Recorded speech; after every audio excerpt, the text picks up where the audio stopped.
यो चाहिँ हामी आज पिकनिक आएको थियो। यो तोरीबारी गुम्बा यहाँ छ।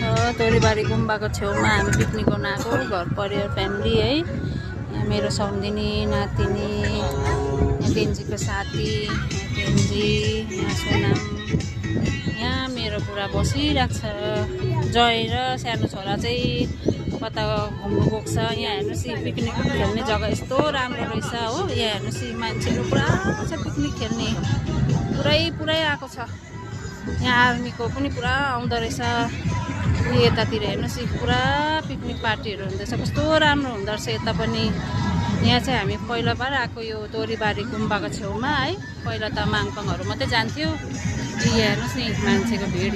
गुम्बा पनि हेर्नुहोस् कस्तो राम्रो दर्शन देख्छ यो गुम्बाको। तपाईँहरू पिकनिक खानु पर्ने यता आउनुहोस् है, कस्तो राम्रो जग्गा रहेछ। हेरिहाल्नुहोस् बस्ने जग्गा, नानीहरू खेल्नु पनि पुरा राम्रो हो। खोलाको छेउमा पकाउनुहरू पनि सजिलै छ, सबै पकाउनुहरू पनि सबै सजिलै रहेछ।